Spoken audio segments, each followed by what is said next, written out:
Bayonne a gagné la semaine dernière et Bayonne pourrait bien pour la première fois de la saison enchaîner 2 victoires de rang. Pour ça, il faut battre le Stade Toulousain sous la pluie. Pas de chance pour ces deux équipes qui prennent le jeu à la main. Ce dimanche après-midi, il vaut mieux aimer les mêlées car les joueurs y passeront plus de 17 minutes.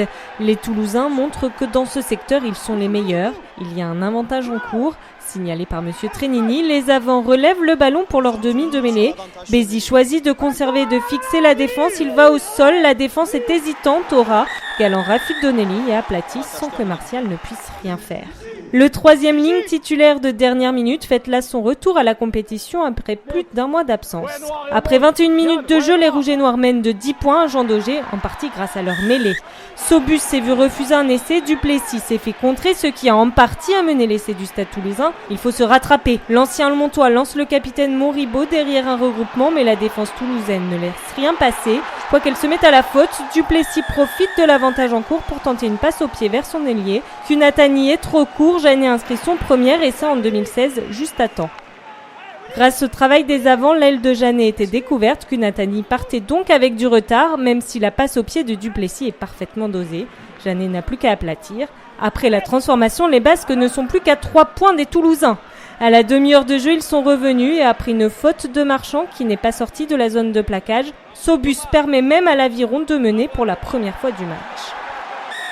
Seulement en toute fin de première période, alors que la sirène retentit, Léo Garonnet campe dans les 22 mètres bayonnais. Pendant 2 minutes et 32 secondes pour être précis. L'intrusion de Bézi pousse les ciels et blancs à la faute. Médard choisit d'insister, la défense ne craque pas.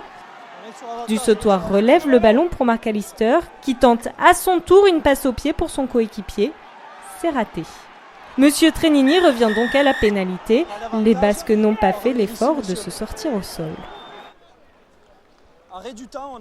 Bézi, à l'origine de l'action, égalise.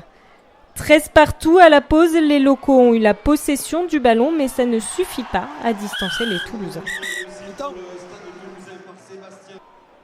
Léo Garonnet sont la meilleure défense de ce championnat. Pourtant, face à la pire attaque, ils sont nerveux. Fritz plaque un adversaire sans ballon et à l'épaule. Il laisse donc ses coéquipiers à 14 pendant 10 minutes. Sobus en profite pour passer les 3 seuls points de ce second acte. 16-13, Arganez et l'Aviron bayonnais l'emportent à Jean Daugé, avant-dernier à 5 points du premier non relégable. Il s'offre même le droit d'espérer le maintien.